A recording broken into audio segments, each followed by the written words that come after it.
When I made my review for the Retroid Pocket Flip, there was a strange thing that happened once during that first review period that I thought was just a fluke, but it has since happened a couple of times, and I think I might have found some ways to mitigate it.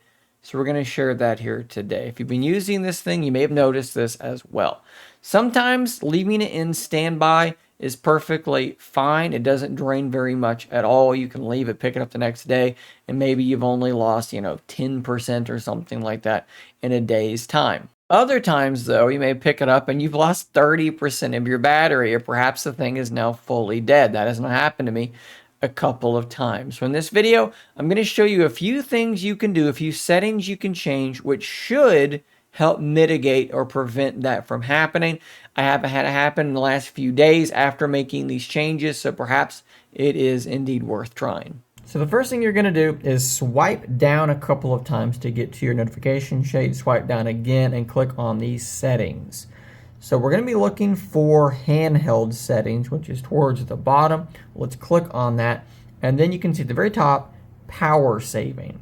So one option here, clean process when standby. Basically what this is going to do when enabled is whenever the thing goes into standby, it's going to clear the running apps in the background. Now I would imagine you want to leave this box unticked, which is allow clean foreground process, because what this would do, let's say you've got an emulator running, you got a game running, where you put the thing into standby, it's going to then close that game or that emulator out. So I would leave that unticked, but do go ahead and enable that. So again, whenever you put this thing into standby, all of these other running apps in the background are going to be cleaned. You can also set a delay for this as well, and then set packages to ignore applications that should not be cleaned, like perhaps Console Launcher, which is the launcher that I'm using. Maybe we don't want it actually cleaned. But doing this should indeed save you at least a little bit of battery life. From there, we can go back and look for the battery section. We're going to scroll down and look for Auto Launch Management, and let's go into App Auto Launch. Just make sure all of the apps that you don't want auto launching are turned off. You can just toggle all of them like that. This is going to keep apps from launching whenever the device is started up. And then secondary launch, you can do the same thing there as well. Both of these will help save a little bit of power. You can also then scroll up and click on battery saver. Okay, so this is not a mobile phone. So a lot of the features that get restricted with battery saver, you can see at the bottom there, restricts background activities and visual effects and other features like Hey Google. You don't need these things on a gaming device like that. So here's what I've done. Go to set a schedule, and I have it set where it turns on at 75%.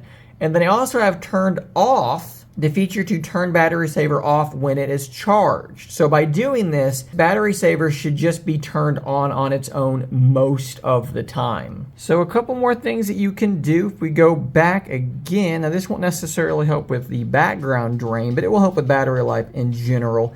Go into display, and make sure that you've only got your brightness set where it needs to be. Don't push that brightness unnecessarily high. You can also go under advanced and change the screen timeout. Maybe have that screen turned back off when it's not being used a little bit more quickly than in 1 minute, which is, I believe, the default. Now, one that's a bit more advanced than the others involves using developer mode. So let's scroll down, go to About, scroll down again and look for build number, and tap that a bunch of times until it pops up and says you are a developer. You can then go back, go into System, Advanced, and then Developer Options.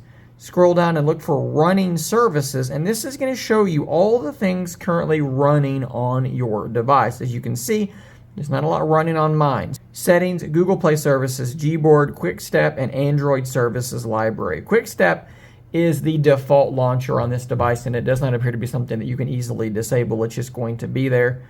All of these are pretty standard things, but maybe you've gone into the Play Store and you've installed some things, and maybe there's some things running here that you don't need running all the time. Well, that would give you a clue what to look into. Go into that app and either uninstall it or restrict the battery usage, which can be done by going into Apps, App Info, picking an application, scrolling down to Advanced, and then Battery.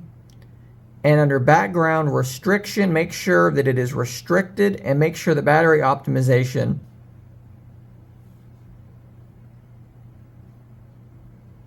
is indeed turned on, which you can see on this app that it is. If you go back to that all apps screen, there's also some more things you can do here that might just help a little bit. Like things like here's Android Auto. We're not going to use that. So let's just go ahead and disable that application. I would recommend going through in any application that came pre-installed, which there really should not be very many at all that you're not going to use. Go ahead and just disable them if you can. So by doing these things, I've been able to restrict my idle battery drain quite a bit. I am losing somewhere between 8 and 10% over a 24-hour period. So I put the thing down at like 70% yesterday.